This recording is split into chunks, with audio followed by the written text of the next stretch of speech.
O Senhor esteja convosco. Proclamação do Evangelho de Jesus Cristo segundo Mateus. Naquele tempo, Jesus disse aos discípulos: em verdade vos digo, dificilmente um rico entrará no reino dos céus. E digo ainda, é mais fácil um camelo entrar pelo buraco de uma agulha do que um rico entrar no reino de Deus. Ouvindo isso, os discípulos ficaram muito espantados e perguntaram: então, quem pode ser salvo? Jesus olhou para eles e disse: para os homens isso é impossível, mas para Deus tudo é possível. Pedro tomou a palavra e disse a Jesus: vê, nós deixamos tudo e te seguimos, que haveremos de receber? Jesus respondeu: em verdade vos digo, quando o mundo for renovado e o Filho do Homem se sentar no trono de sua glória, também vós que me seguistes, havereis de sentar-vos em 12 tronos para julgar as 12 tribos de Israel. E todo aquele que tiver deixado casas, irmãos, irmãs, pai, mãe, filhos, campos, por causa do meu nome, receberá 100 vezes mais e terá como herança a vida eterna. Muitos que agora são os primeiros serão os últimos, e muitos que agora são os últimos serão os primeiros. Palavra da salvação.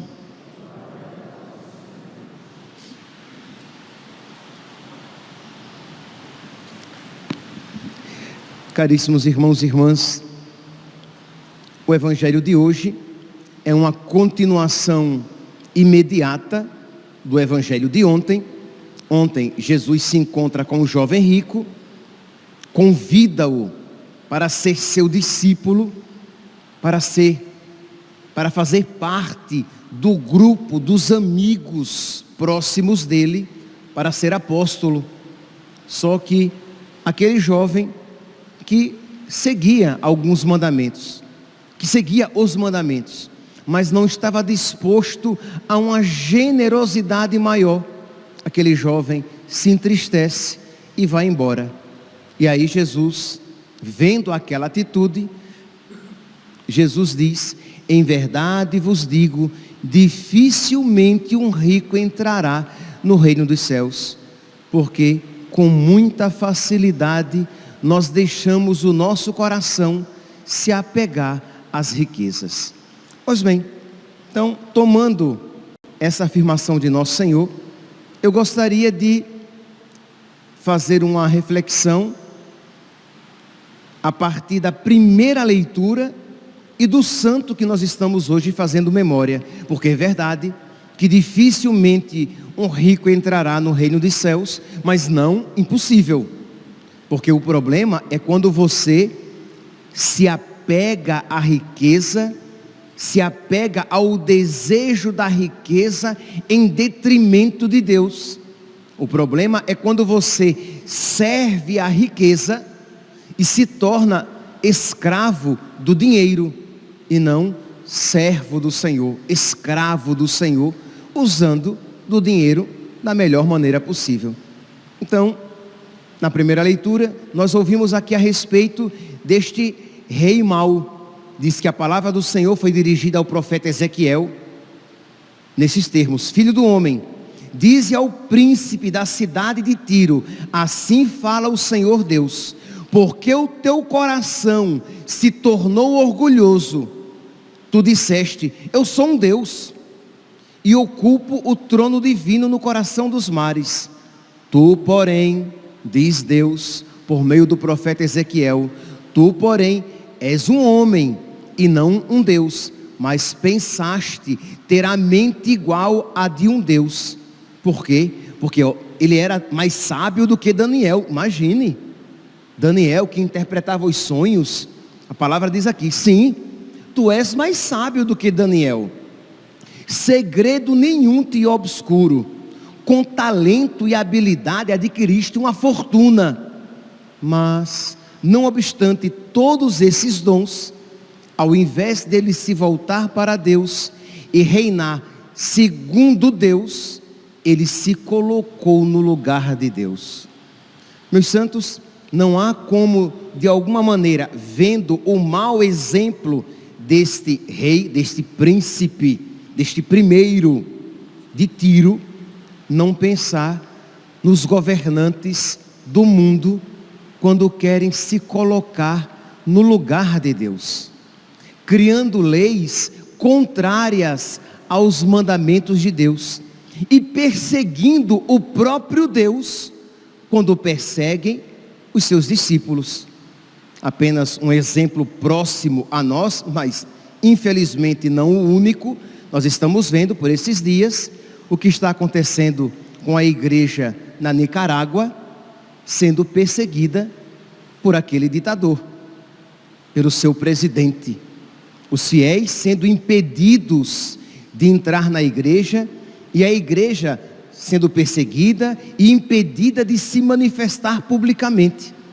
Mas aqui é apenas um exemplo dentre tantos outros semelhantes de governantes que se colocam como Deus, aprovando e promovendo o aborto, aprovando e promovendo a ideologia de gênero, aprovando e promovendo a eutanásia, a morte assistida, morte digna, morte humanizada, quando na verdade o Estado que se coloca no lugar de Deus e decide que ele pode sim dar o direito de alguém tirar a própria vida, de alguém dizer se tem este ou aquele sexo.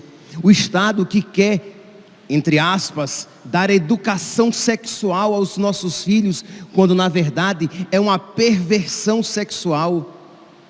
Então, meus santos, é importante que nós, cristãos católicos, tenhamos em mente, principalmente agora que nós estamos nos aproximando das eleições, que candidatos nós iremos escolher. Católico não vota em candidatos que promovem o aborto, que promovem a ideologia de gênero e tantas outras coisas contrárias, diametralmente opostas aos mandamentos de Deus e aos ensinamentos da igreja. Cuidado, para que nós não nos tornemos amanhã aquilo que hoje nós estamos vendo, por exemplo, na Nicarágua. Mas nós temos também um exemplo belíssimo de um estadista, de um rei, de um político segundo o coração de Deus. É Estevão, rei da Hungria. Estevão, ele era filho do duque de Geza, que era um pagão e que por influência da sua esposa Sarouta, olha aí que nome bonito, quem quiser futuramente dar um nome à sua filha, Sarouta, mas uma mulher piedosa, juntamente com Santo Alberto, influenciaram o duque de Geza, que se deixou batizar e que promoveu o batismo, a cristianização ali na região que estava sob o seu domínio. E diz que depois do batismo do duque de Geza, muitos se deixaram batizar, mas ele não quis entrar em choque com o povo, porque ele sabia que o paganismo estava muito enraizado com as tradições populares, e ele deixou que isso coexistisse, isto é, um sincretismo religioso. Ele se tornou cristão, mas ele acalentava no seu reino práticas pagãs, fazia vista grossa. E isso, o seu filho, que é Vaik, que quando batizado receberá o nome de Estevão, o seu filho não compartilhava dessa ideia. Seu filho viu isso daí e percebeu que aquilo não era do agrado de Deus. Em 997, quando o duque de Geza, o duque morre, o duque vem a falecer, o seu filho assume o trono e o costume de então era brandir a espada para os 4 cantos do reino, indicando de que ele protegeria aquele reino. E diz que Estevão diz que ele empunhou a espada, dizendo que protegeria o reino, mas também e principalmente com a arma espiritual, com a fé, de que ele se empenharia a evangelizar todo o seu reino, de que ele se empenharia para que todos se tornassem cristãos, e de que ele se empenharia a tornar as leis do Estado, as leis do seu reino, de acordo com as leis de Deus, porque estas é que são verdadeiramente boas. Pois bem, diz então que para que ele pudesse desempenhar bem o seu reinado e pudesse deixar posteridade, ele vai se casar e procura uma noiva, uma futura esposa, que compartilhasse da sua fé. Ele não estava pensando, olha aqui meus santos, rapazes, homens que querem se casar, o exemplo de Santo Estevão é importantíssimo. Ele não estava procurando uma mulher que fosse bela segundo os padrões do mundo. Ele estava procurando uma mulher que fosse virtuosa e que tivesse fé, para que fosse um exemplo para os seus filhos, porque de alguma maneira ela estaria muito mais próxima dos seus filhos, que os educasse para o céu. Então, muitas vezes o rapaz, o critério que o impulsiona à busca da sua esposa, da sua futura esposa, são critérios puramente estéticos, puramente sensíveis. Se ela é bonita, se ela é atraente. Entenda? É claro que tem que ser alguém de alguma maneira agradável a você, mas este não pode ser o critério único e primeiro. Pode ser um dos critérios, mas não nem de longe o principal. Então ele ouviu dizer que a filha do rei Henrique, Santo Henrique da Baviera, que seria declarado santo depois, que a filha do rei Henrique da Baviera era uma moça virtuosa, que estava sendo educada num convento pela tia que era abadesa, e ele então queria com ela se casar. Seu nome era Gisela.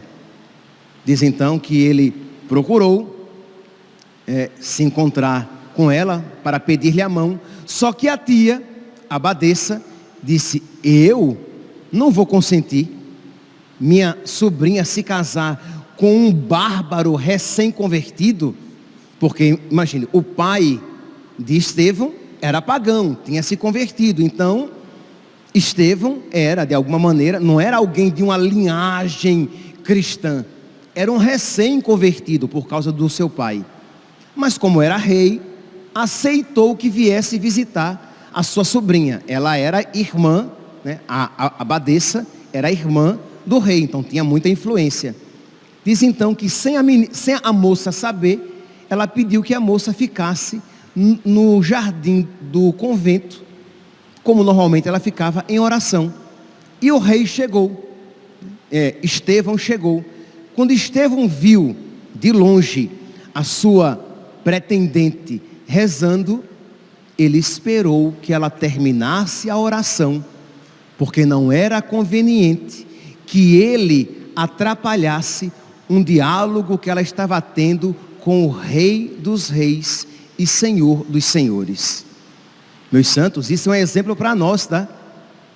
Que mania é essa?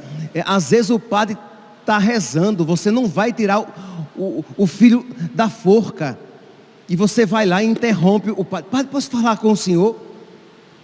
A gente fala, né? Vai fazer o quê? Vai matar? Não, a gente vai educar, né? Então, mas deixe o padre rezar, deixe o fiel rezar. Se tem alguém rezando na igreja, só se o seu filho está morrendo e aquela pessoa vai, entendeu? Quer dizer, é algo urgente, urgentíssimo, senão não atrapalha a oração de ninguém. Eu estou com pressa. Então vá fazer o que você tem de fazer e no outro dia você fala com aquela pessoa. Está ali uma pessoa ajoelhada, rezando, e você vai lá e bate no ombro, que você quer dar uma palavrinha rápida, interromper a oração daquela pessoa. Isso não se faz. Se você, repito, é algo urgente, noutra ocasião, só, repito, é um caso de vida ou morte, e aí por caridade você pode sim interromper a oração daquela pessoa. Senão, não se interrompe a oração de ninguém. Está rezando, deixa lá. E também não fique que nem uma assombração do lado da pessoa. Não, eu não vou atrapalhar, mas você está ali do lado. A pessoa percebe, né? Que tem uma coisa na minha frente. Aí você olha, né?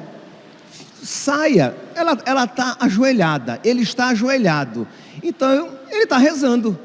Ela está rezando. Então, você fica bem longe. Quando a pessoa se levantar e sair da igreja, você vai conversar. Ou, e muito menos, de você ficar conversando dentro da igreja, causando barulho, conversando à porta da igreja e incomodando aqueles que estão dentro da igreja querendo rezar. Ter este zelo pela oração das pessoas, porque elas estão conversando com alguém muito importante, com alguém muito digno, e eu não posso incomodar. Então, Estevão, embora fosse rei, sabia que ele era apenas um súdito, um vassalo diante do Rei dos Reis e Senhor dos Senhores. E ele esperou. E diz que a véia abadesa, vendo de longe aquela atitude, ganhou-lhe o coração. Ela disse: não, ele é filho de bárbaro, mas ele será um bom marido para minha sobrinha. E deu, a permissão, e eles se casaram. Então, mas foi aquela atitude. Pois bem, uma vez casado, reinando, ele se empenhou, repito, de fazer com que as leis, do seu reino, do seu estado, do seu país, se adequassem com as leis de Deus. Imagine, meus santos, hoje, então, é um dia tão importante de nós, na nossa oração pessoal, pedir a Deus que nos conceda dirigentes, governantes, políticos, que se saibam criaturas e não deuses, como o príncipe aqui da primeira leitura, que se saibam servos de Deus e que sejam obedientes às leis de Deus e não tiranos que querem fazer as coisas segundo a sua cabeça, mesmo que contrárias, aquelas coisas contrárias à vontade de Deus. Mas nós somos responsáveis quando, sabendo a opinião daquelas pessoas e damos o nosso voto a elas, iremos responder diante de Deus. Pois bem, e aí Santo Estevão queria receber do Papa o título de monarca cristão, de que a Hungria fosse reconhecida como uma monarquia católica. E ele então pede ao Papa essa graça, e no Natal do ano 1000, ele é coroado como um rei católico. Ele morre com 69 anos, e ele, ao morrer, ali no leito de morte, perguntam a ele, qual o segredo, qual a receita do sucesso da cristianização do seu reino. Como é que ele conseguiu tornar católica aquele reino de uma maneira tão rápida? E ele, muitos anos antes de São Luís Maria Grion de Montfort, ele reconhecia a ação da Virgem Maria porque ele disse que quando ele se tornou rei, ele entregou o seu reino aos cuidados da grande senhora da Virgem Maria. E ele, no seu leito de morte, morrendo, ele tem uma pequena oração que ele fez no dia da sua morte, no dia 15 de agosto de 1038. Ele, devotíssimo da Virgem Maria, morreu num dia da Virgem Maria, no dia da Assunção de Nossa Senhora, 15 de agosto. E ele reza: grande Senhora, Rainha do céu, é a vós que eu dirijo minha última oração, e confio a vós os cuidados da minha alma. Tomai sob vossa proteção maternal a igreja do meu país e o meu povo. Imagine que homem, ele tinha consciência de que ele, como rei, embora não fosse bispo, não fosse padre, mas ele, como rei, ele tinha uma responsabilidade com a igreja, protegê-la para que ela pudesse crescer muito mais. E ele então, no leito de morte, pede a Nossa Senhora que tome conta da igreja do seu país e do seu povo. Meus irmãos, quem tem um rei, um estadista, um político assim, tem um grande tesouro. Rezemos, peçamos a Deus. Mas ele não é apenas um exemplo de estadista, de rei, de político. Ele não é apenas um exemplo de homem, de marido, que escolhe a esposa pensando, né, nas qualidades espirituais primeiramente, e não simplesmente nos dotes físicos de beleza, mas ele é também um exemplo de pai, que deseja o céu para os seus filhos. Conversando com o seu filho, que haveria de ser rei depois dele, só resumindo, o filho dele morre com 23 anos, foi a maior tristeza para ele, mas que ele aceitou como um sacrifício que Deus lhe pedira, sucedê-lo. E ele diz então a este filho: em primeiro lugar, se desejas honrar a coroa real, recomendo-te, aconselho e exorto, filho muito caro, que guardes a fé católica e apostólica com tanta diligência e cuidado, que te tornes um exemplo para todos os que da parte de Deus te estão sujeitos. Meu filho, você vai ser rei, né? Então tá bom. Então que você guarde a fé católica e apostólica, de modo que você seja um exemplo para eles. Imagine aqui, meus santos, um pai que diz aos seus filhos: meu filho, seja um católico de verdade. Minha filha, seja uma católica de verdade. Passar esse valor da fé, quando muitas vezes nós estamos preocupados simplesmente que os nossos filhos tenham um bom emprego, que os nossos filhos tenham uma boa casa, que os nossos filhos tenham segurança econômica. Este homem estava preocupado que o seu filho fosse um católico de verdade e, como rei, que fosse um bom rei, exemplo para os outros. Continua. Não vou ler tudo porque o texto é grande.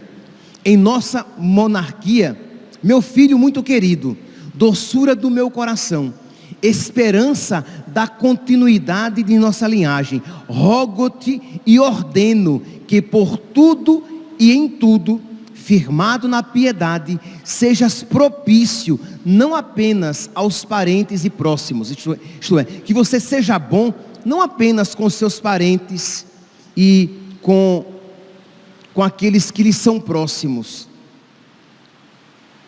não apenas aos príncipes e aos chefes, não apenas aos reis e vizinhos, mas também aos estrangeiros e a todos os que te procurarem. Seja bom, meu filho, e seja bom não apenas com esses que são próximos a você, seja bom aos pobres, seja bom àqueles que o procurarem, e seja bom com os estranhos. Percebe aqui que valores ele ensina ao seu filho, que os pais podem e devem ensinar. Já, meu filho, seja um homem de palavra. Minha filha, seja uma moça generosa, uma moça modesta, um homem virtuoso. A gente só ensina valores materiais. Seja esperto, seja trabalhador. Nada disso é mal, tá? Pelo amor de Deus. Mas percebe que muitas vezes a formação que os pais passam para os filhos é apenas uma formação materialista, imanente. Seja estudioso, seja estudiosa. Tá bom, pelo amor de Deus, né? Ser estudioso é virtude, tá? Tá bom, seja estudioso, seja preguiçoso não. Preguiça é pecado capital. Mas o problema é que, percebe, ser estudioso para ter um bom emprego. Ter um bom emprego para ter dinheiro. Ter dinheiro porque é a melhor coisa que se pode ter nesse mundo. Dinheiro. Quando ele diz, meu filho, seja bom, seja generoso. E seja bom e generoso com todos. Continua. Ser misericordioso. Não, continua.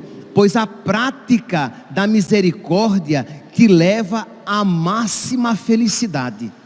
Se você for misericordioso, você alcançará a máxima felicidade. Ele está falando o quê? Do céu. Os que praticam misericórdia alcançarão misericórdia. Ele vai. E se enfim forte, para que a prosperidade não te ensoberbeça. Lembra o que aconteceu com o rei da primeira leitura de hoje? Vou aqui voltar para que vocês ouçam. Assim fala o Senhor ao príncipe da cidade de Tiro: porque o teu coração se tornou orgulhoso, tu disseste, eu sou um Deus e ocupo o trono divino no coração dos mares. Tu, porém, és um homem e não um Deus. Mas porque enriqueceste com o talento e a habilidade, acumulaste ouro, com grande tino comercial acumulaste a tua fortuna, e com isso o teu coração se tornou soberbo. Porque enriqueceste, o teu coração se tornou soberbo. O rei aqui, Santo Estevão, diz: meu filho, sê forte, para que a prosperidade, afinal de contas ele é um rei, ele teria dinheiro. Então, cuidado, para que a prosperidade não te torne soberbo, e nem desanimes na adversidade. Sê humilde, para que Deus te eleve agora e no futuro. Sê modesto, e a ninguém castigues ou condenes em excesso. Sê manso, para que não faltes com a justiça. Sê generoso, de modo a jamais infligir deliberadamente um ultraje a ninguém. Sê casto, para evitares, como aguilhão da morte, todo o mau cheiro da luxúria. Percebe aqui os conselhos que um pai cristão, que um pai virtuoso dá aos seus filhos.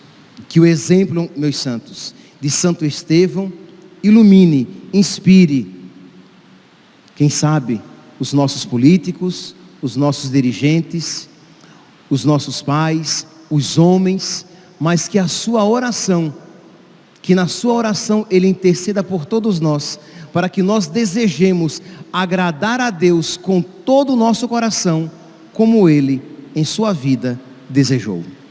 Louvado seja nosso Senhor Jesus Cristo, para sempre seja louvado.